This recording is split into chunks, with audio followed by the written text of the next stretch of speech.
ರಾತ್ರೋರಾತ್ರಿ ಗ್ಯಾಸ್ ಸಿಲಿಂಡರ್ಗಳು ಖಾಲಿ. ಕರ್ನಾಟಕದಾದ್ಯಂತ ಗ್ಯಾಸ್ ಸಿಲಿಂಡರ್ಗಳ ಹಾಹಾಕಾರ. ಇವತ್ತು ರಾತ್ರಿಯಿಂದಲೇ ಹೋಟೆಲ್ಗಳು ಭಾಗಶಃ ಬಂದ್ ಆಗಬಹುದು. ಒಂದು ತಿಂಗಳ ಮಟ್ಟಿಗೆ ಗ್ಯಾಸ್ ಸಿಲಿಂಡರ್ಗಳು ಬಂದ್ ಆಗಬಹುದು ವಿತರಣೆ ಅಂತ ಹೇಳಲಾಗ್ತಾ ಇದೆ.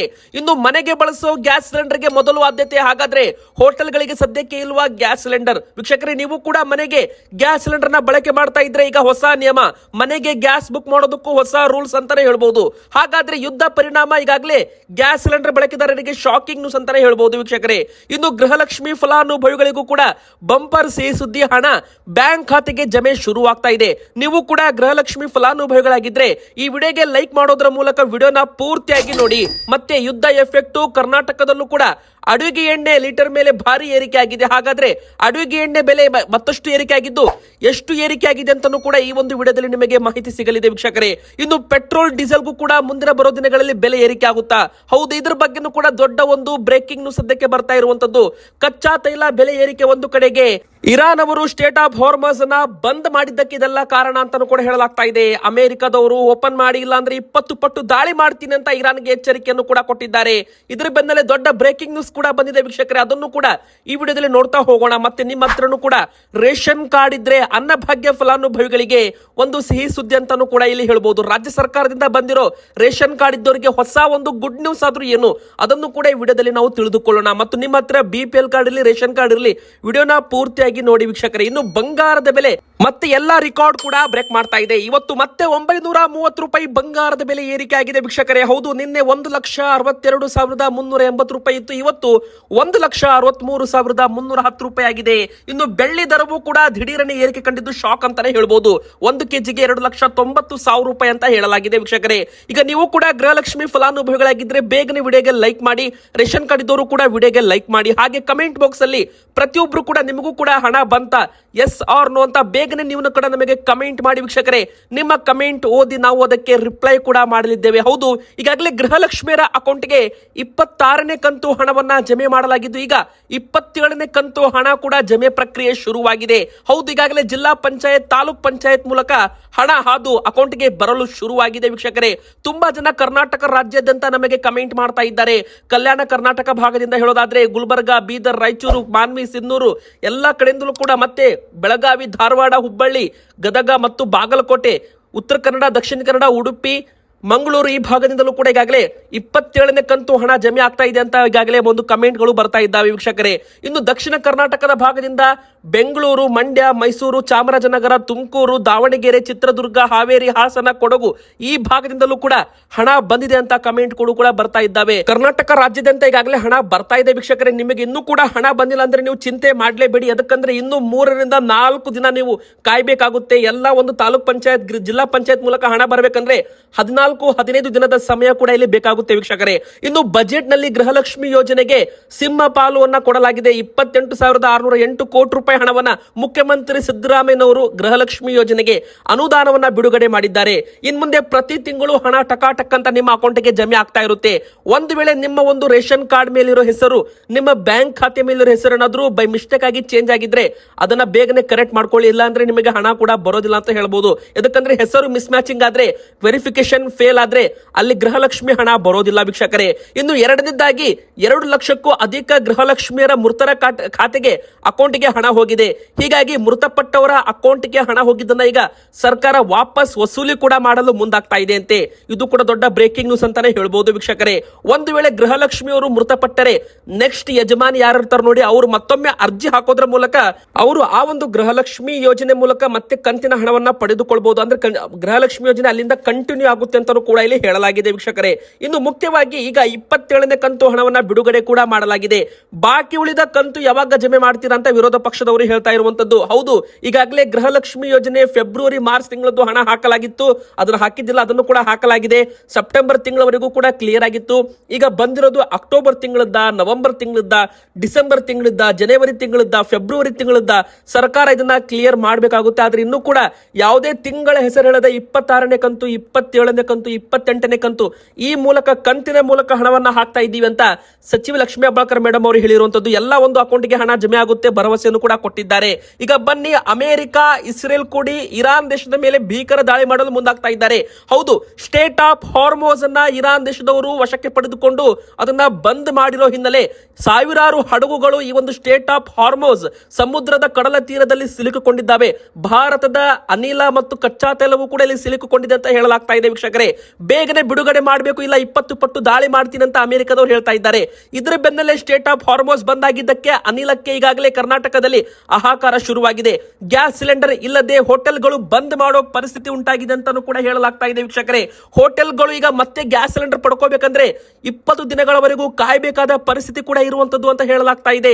ವೀಕ್ಷಕರೇ, 25 ದಿನಗಳ ಹೋಟೆಲ್ ಬಂದ್ ಆಗುತ್ತಾ? ಕೇಂದ್ರ ಸರ್ಕಾರ ತ್ವರಿತವಾಗಿ ಗ್ಯಾಸ್ ಸಿಲಿಂಡರ್ ಗಳನ್ನ ವಿತರಣೆ ಮಾಡುತ್ತಾ? ಕೆಲವು ಕಡೆಗೆ ಬ್ಲಾಕ್ ಮಾರ್ಕೆಟ್ ಅಲ್ಲಿ ಅಂದ್ರೆ ಕಾಳಸಂತೆಯಲ್ಲಿ ಗ್ಯಾಸ್ ಸಿಲಿಂಡರ್ ಬೆಲೆ 3,500 ರೂಪಾಯಿಗೂ ಕೂಡ ಮಾರಾಟ ಮಾಡ್ತಾ ಇದ್ದಾರೆ ಎನ್ನುವ ಮಾತು ಕೂಡ ಕೇಳಿ ಬರ್ತಾ ಇದೆ.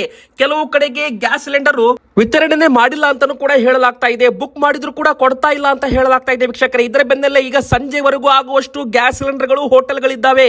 ಇನ್ನು ಮುಂದೆ ಹೇಗೆ? ಗ್ಯಾಸ್ ಇಲ್ಲ ಅಂದ್ರೆ ಹೋಟೆಲ್ ಓಪನ್ ಮಾಡೋದೇ ಕಷ್ಟ ಅಂತ ಹೋಟೆಲ್ ಮಾಲೀಕರು ಹೇಳ್ತಾ ಇದ್ದಾರೆ. ವೀಕ್ಷಕರೇ, ಅನಿವಾರ್ಯವಾಗಿ ಹೋಟೆಲ್ ಬಂದ್ ಮಾಡಬೇಕಾಗಿ ಬರಬಹುದು. ಇನ್ನು ದಾಸ್ತಾನು ಇರುವ ಗ್ಯಾಸ್ ಸಿಲಿಂಡರ್ ಸ್ಟಾಕ್ ಇದೆಯಲ್ಲ, ಅದನ್ನ ನಿಯಮಿತವಾಗಿ ಬಳಸಬೇಕಾಗುತ್ತೆ. ಅಂದ್ರೆ ಈಗ ಪೂರಿ ಆಗಿರ್ಬೋದು, ಮಿರ್ಚಿ ಆಗಿರ್ಬೋದು, ಇದನ್ನೆಲ್ಲ ಕೂಡ ಬಂದ್ ಮಾಡೋ ಪರಿಸ್ಥಿತಿ ಅಂತ ಹೇಳ್ಬೋದು. ಅನ್ನ ಸಾಂಬಾರ್ಗೆ ಹೆಚ್ಚು ಒತ್ತನ್ನ ಕೊಡ್ತಾ ಇದ್ದಾರೆ. ಯಾಕಂದ್ರೆ ಕಂಟಿನ್ಯೂ ಆಗಿ ಗ್ಯಾಸ್ ಇಡೋದನ್ನ ಈಗ ಹೋಟೆಲ್ ಮಾಲೀಕರು ಬಂದ್ ಮಾಡ್ತಾ ಇದ್ದಾರೆ ಅಂತ ಹೇಳಲಾಗ್ತಾ ಇದೆ. ಆಲ್ಮೋಸ್ಟ್ ಆಲ್ ಈಗಾಗಲೇ ನಾಳೆಯಿಂದಲೇ ಪೂರಿ ಆಗಿರ್ಬೋದು, ಎಣ್ಣೆಯಲ್ಲಿ ಕರಿಯುವಂತ ಪದಾರ್ಥಗಳು ಹೋಟೆಲ್ ಅಲ್ಲಿ ಸಿಗದೇನು ಕೂಡ ಇರಬಹುದು. ಯಾಕಂದ್ರೆ ಸರ್ಕಾರ ಇನ್ನೂ ಕೂಡ, ಕೇಂದ್ರ ಸರ್ಕಾರ ಈ ಒಂದು ಗ್ಯಾಸ್ ಸಿಲಿಂಡರ್ ವಿತರಣೆ ಬಗ್ಗೆ ಇನ್ನೂ ಕೂಡ ಯಾವುದೇ ರೀತಿ ಅಪ್ಡೇಟ್ ಕೊಟ್ಟಿಲ್ಲ. ಮನೆಗೆ ಬಳಸುವ ಗ್ಯಾಸ್ ಸಿಲಿಂಡರ್ಗೆ ಮೊದಲು ಆದ್ಯತೆ ಅಂತ ಹೇಳ್ತಾ ಇದ್ದಂತೆ ಕಮರ್ಷಿಯಲ್ ಗ್ಯಾಸ್ ಸಿಲಿಂಡರ್ ಏನಾಯಿತು ಅಂತ ಇನ್ನೂ ಕೂಡ ಅಪ್ಡೇಟ್ ಬಂದಿಲ್ಲ. ವೀಕ್ಷಕರೇ, ಇದ್ರ ಬೆನ್ನಲ್ಲೇ ಹೋಟೆಲ್ ಮಾಲೀಕರು ಇಂಥ ನಿರ್ಧಾರವನ್ನು ತೆಗೆದುಕೊಂಡಿದ್ದಾರೆ. ಕೇವಲ ರೆಡಿ ಫುಡ್ ಐಟಮ್ಸ್ ಅನ್ನ ಮಾರಾಟ ಮಾಡೋದಕ್ಕೆ ಮಾತ್ರ ಇಲ್ಲಿ ತೀರ್ಮಾನ ಮಾಡಲಾಗ್ತಾ ಇದೆ.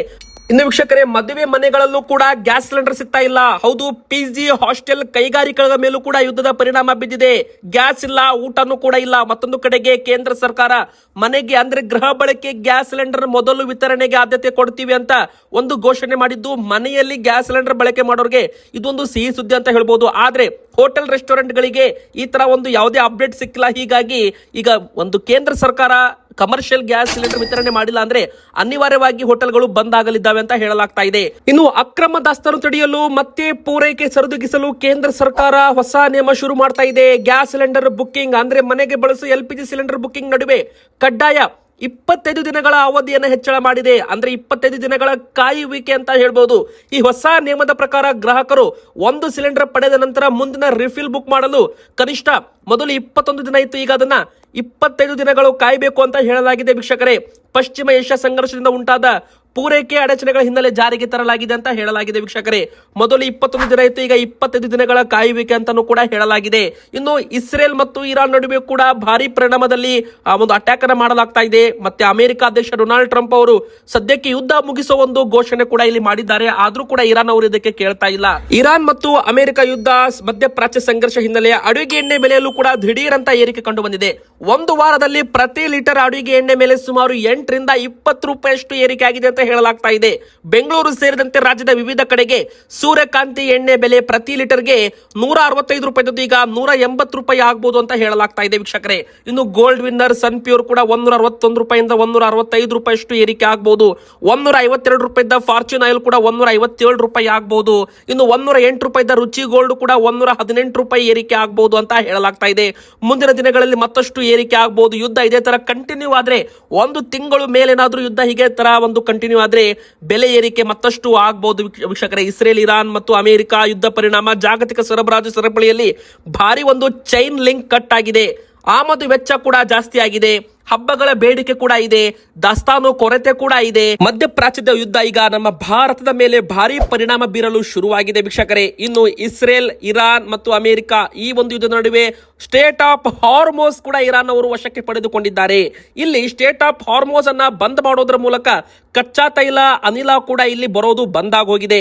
ಇನ್ನು ಕ್ರೂಡ್ ಆಯಿಲ್ ಕೂಡ $120 ಅಷ್ಟು ಹೋಗಿತ್ತು, ಈಗ ಮತ್ತೆ ಕ್ರೂಡ್ ಆಯಿಲ್ ಇಳಿಕೆ ಆಗಿದೆ ವೀಕ್ಷಕರೇ. ಪೆಟ್ರೋಲ್ ಮತ್ತು ಡೀಸೆಲ್ ಬಗ್ಗೆ ಒಂದು ದೊಡ್ಡ ಸಿಹಿ ಸುದ್ದಿ ಅಂತ ಹೇಳ್ಬೋದು ವೀಕ್ಷಕರೇ.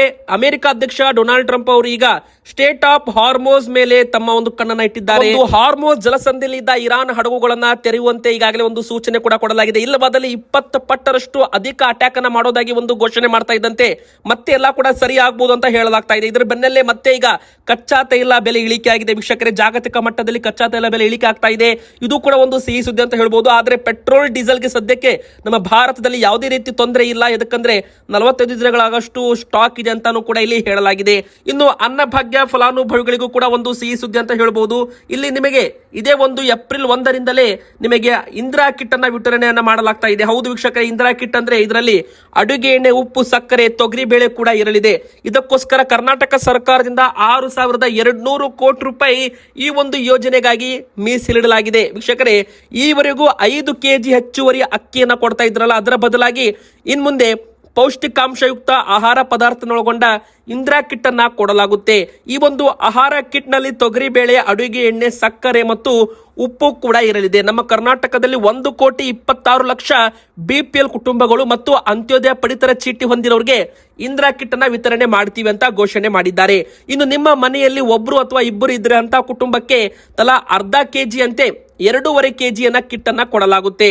3 ಅಥವಾ 4 ಸದಸ್ಯರಿದ್ದರೆ ಒಬ್ಬರಿಗೆ 1 ಕೆಜಿ ಅಂತೆ ಒಟ್ಟು 5 ಕೆಜಿ ಇಂದಿರಾ ಕಿಟ್ ಅನ್ನ ಕೊಡಲಾಗುತ್ತೆ. 5ಕ್ಕಿಂತ ಹೆಚ್ಚಿನ ಜನರಿದ್ದರೆ ಅಂತ ಕುಟುಂಬಕ್ಕೆ ತಲಾ ಒಬ್ಬರಿಗೆ 1.5 ಕೆಜಿ ಅಂತೆ 7.5 ಕೆಜಿಯ ಒಂದು ಕಿಟ್ ಅನ್ನ ಕೊಡಲಾಗುತ್ತೆ. ಅಕ್ಕಿ ದುರ್ಬಳಕೆ ಮತ್ತು ಕಾಳಸಂತೆ ಮಾರಾಟ ತಡೆಯುವುದು ಹಾಗೂ ಬಡ ಕುಟುಂಬಗಳಿಗೆ ಸಮತೋಲಿತ ಪೌಷ್ಟಿಕ ಆಹಾರ ಒದಗಿಸುವುದು ಈ ಬದಲಾವಣೆ ಮುಖ್ಯ ಉದ್ದೇಶವಾಗಿದೆ ಅಂತಾನೂ ಕೂಡ ಹೇಳಲಾಗಿದೆ. ಈ ಯೋಜನೆಗಾಗಿ ಕರ್ನಾಟಕ ಸರ್ಕಾರದಿಂದ ಮುಖ್ಯಮಂತ್ರಿ ಸಿದ್ದರಾಮಯ್ಯನವರು 6,200 ಕೋಟಿ ರೂಪಾಯಿ ಹಣವನ್ನ ಮೀಸಲಿಟ್ಟಿದ್ದಾರೆ. ಇದೇ ಒಂದು ಏಪ್ರಿಲ್ ತಿಂಗಳಿನಿಂದಲೇ ಆಹಾರ ಮತ್ತು ನಾಗರಿಕ ಇಲಾಖೆಯಿಂದ ಈಗಾಗಲೇ ಒಂದು ಇಂದಿರಾ ಕಿಟ್ ವಿತರಣೆ ಶುರುವಾಗಲಿದೆ. ನ್ಯಾಯಬೆಲೆ ಅಂಗಡಿಯಲ್ಲಿ ನೀವು ಇದನ್ನ ಪಡೆದುಕೊಳ್ಳಬಹುದು ಅಂತಾನೂ ಕೂಡ ಇಲ್ಲಿ ಹೇಳಲಾಗಿದೆ ವೀಕ್ಷಕರೇ. ಇವತ್ತಿಗೆ ಇಷ್ಟ ಆಗಿತ್ತು. ನಿಮ್ಮ ಪ್ರಕಾರ ಗ್ಯಾಸ್ ಸಿಲಿಂಡರ್ ತೊಂದರೆಯನ್ನ ಹೇಗೆ ಕೇಂದ್ರ ಸರ್ಕಾರ ಸರಿ ಮಾಡಬಹುದು? ನಿಮ್ಮ ಅನಿಸಿಕೆ ಕಮೆಂಟ್ ಮಾಡಿ. ಹಾಗೆ ನಮ್ಮ ಒಂದು ವಿಡಿಯೋಗೆ ಲೈಕ್ ಮಾಡಿ ವೀಕ್ಷಕರೇ. ನಮ್ಮ ಚಾನಲ್ಗೆ ನೀವು ಇನ್ನೂ ಕೂಡ ಸಬ್ಸ್ಕ್ರೈಬ್ ಆಗಿಲ್ಲ ಅಂದ್ರೆ ವಿಡಿಯೋ ಇಷ್ಟವಾದ್ರೆ ನಮ್ಮ ಚಾನಲ್ಗೆ ಸಬ್ಸ್ಕ್ರೈಬ್ ಮಾಡಿ, ಪಕ್ಕದಲ್ಲಿ ಕಾಣುವ ಬೆಲ್ ಐಕಾನ್ ಕೂಡ ಒತ್ತಿ. ಮತ್ತೆ ಸಿಗೋಣ ಹೊಸ ವಿಡಿಯೋದಲ್ಲಿ.